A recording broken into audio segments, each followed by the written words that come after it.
De temps en temps, j'entends des gens demander pourquoi dans un tel ou tel film de super-héros, il n'y a pas de Batman. La réponse les avait quelque peu étonnés. Parce que c'est un film Marvel qu'ils venaient de voir. Si, je vous assure, ça arrive, ça arrive. Alors, c'est vrai que pour quelqu'un qui n'a jamais tenu de BD entre les mains et qui va voir un ou deux films SF de temps en temps, la différence n'est pas évidente. Et pour faire la différence, il faut un peu d'histoire. Alors voilà pour vous les super origines de la confrontation entre Detective Comics et Marvel Comics. Nous sommes en 1934. Un journaliste du nom de Malcolm Wheeler Nicholson fonde l'édition National Allied Publications. Leur toute première revue était New Fun, où figuraient des histoires en images mélangeant le drame et l'humour et dessinées par les futurs créateurs de Superman. En 1936, National Allied Publications change son nom pour Detective Comics. Mais leur première revue sous son nom ne paraîtra qu'un an plus tard. En 1938, DC lance le tout premier Action Comics avec Superman, qui devient rapidement l'archétype d'un super-héros. Il crée le genre et change l'industrie des comics à jamais. En 1939, un nouveau personnage paraît dans Action Comics numéro 27, Batman. À ce moment, Malcolm Wheeler Nicholson ne fait plus partie de la compagnie. Batman, quant à lui, a été bien accueilli. C'était le contraire du Superman qui était invincible, quelqu'un qui gagnait avec ses savoirs et son équipement et qui était tout simplement humain. 1939, un certain Martin Goodman crée l'édition Timely Publications. Anciennement éditeur de western, il a vite rejoint la course des super-héros. En octobre de cette année-là, sort le premier Marvel Comics, avec pour premier personnage Torche Humaine et Namor. Oui, c'est Namor. Comment ça vous le reconnaissez pas? L'édition expliquait l'origine des personnages de manière plus scientifique et quelque part plus réaliste. De cette façon, le scénariste Joe Simon et le dessinateur Jack Kirby créent Captain America, qui remonte le patriotisme à un niveau supérieur, surtout en temps de guerre. C'est quand même le gars qui a frappé Hitler. Detective Comics de leur côté ne lâchait pas la prise. Dans les années 40, ils deviennent officiellement DC et 10 ans plus tard décident de devenir le #1 des comics. Leur premier pas était de se débarrasser de la concurrence. À l'époque, beaucoup de petites éditions copiaient les héros déjà populaires. DC ont alors tout simplement porté plainte pour droit d'auteur. La victime la plus connue fut l'édition Fawcett Comics et leur Captain Marvel.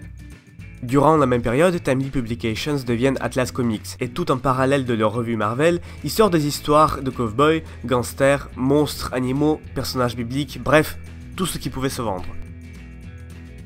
Dans les années 60, Marvel Comics devient un label.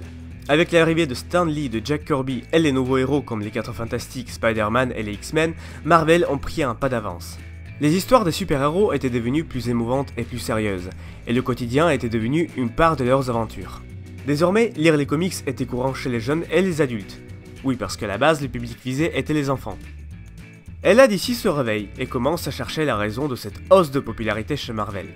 Et ils ne font pas attention au style de dessin ou au scénario, non. Les gars étaient focus sur la fréquence d'apparition de la couleur rouge ou le nombre des bulles sur les pages. Le petit malin Stan Lee s'est d'ailleurs bien foutu de DC en mettant moins de rouge dans les issues. Commence ensuite une véritable guerre de plagiat. DC invente Wonder Woman, Marvel invente Wonder Man. Ensuite Marvel crée Power Man et DC invente Power Girl. Et ce n'était que le début. Stan Lee a même créé un bulletin dans ses comics où il dénonçait les concurrents d'avoir copié ses personnages.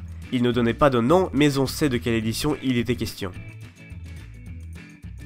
La politique de Marvel partait en vrille, et Jack Kirby ne pouvait plus supporter cette situation.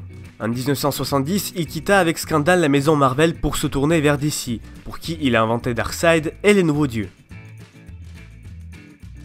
Entre-temps, en 1972, Stan Lee devient le rédacteur en chef de Marvel. Quant à Kirby, sa rancune ne passait pas. Plus tard, dans une issue de Mr. Miracle, il inventa le personnage antagoniste Funky Flashman, qui bizarrement avait des traits de Stan Lee. Pour éviter toute confusion et l'air d'un méchant, Stan changea complètement son look. Un look devenu clairement sa signature, vous m'accorderez que pour la plupart des gens, Stan Lee ressemble à ça.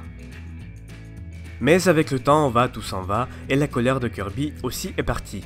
En 1975, il retourne chez Marvel, et depuis, le passage d'une maison d'édition à l'autre devient tout ce qu'il y a de plus normal. Certains de ces départs seront même très bénéfiques. En 1992, Rob Liefeld quitte Marvel en bonne entente pour créer avec Jim Lee la maison d'édition Image Comics, à qui on doit entre autres des titres populaires comme The Walking Dead. Et il semblerait même qu'entre les géants des comics, ça allait mieux. En 1976 paraît un comics hors du commun qui réunit les deux personnages les plus emblématiques des deux éditions, Superman et Spider-Man. Tiens, pour le petit bonus, en 1996, Marvel et DC entrent en coopération et sortent plusieurs issues de Amalgam Comics, le rêve le plus fou de n'importe quel fan puisqu'il s'agit de la rencontre des deux univers. En 1978, Stan Lee quitte son poste de rédacteur en chef. Le monde des comics était devenu triste et cette industrie a perdu tout son enthousiasme d'il y a 30 ans.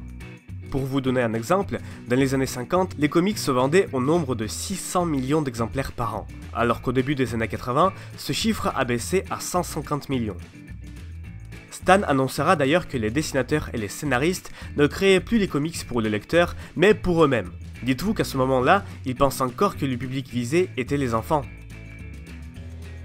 En 1993 voit le jour Marvel Film, avec un certain Avi Arad en tête, qui, quelque temps plus tard, a vendu les X-Men, Daredevil et les 4 Fantastiques à Fox. En 1996, Marvel ont fait faillite et auraient pu disparaître si ce n'est leur contrat avec Toy Biz. C'est grâce aux produits dérivés qui sortent du gouffre, grâce aux jouets. Alors la prochaine fois que vous trouverez une figurine moche en plastique chez vous, vérifiez si elle n'est pas une rareté, ça peut arrondir vos fins du mois. Plus tard, Marvel Film sera renommé en Marvel Studios, leur premier film, Blade, verra le jour en 1998, et en 1999, la licence de Spider-Man sera vendue à Sony. Le cinéma a aussi englouti DC Comics, qui en 1989 devient la propriété des studios Warner. Leurs premiers films les plus connus sont les Batman de Tim Burton. Les deux studios marcheront côte à côte avec le cinéma jusqu'à aujourd'hui. Et je vous fais pas la suite car vous savez très bien à quel point Marvel et DC sont une part importante dans la culture moderne. Voilà tout pour l'histoire des deux géants des comics. Si la vidéo vous a plu, mettez un pouce bleu, un petit commentaire et partagez-la. C'était Amazing, à plus!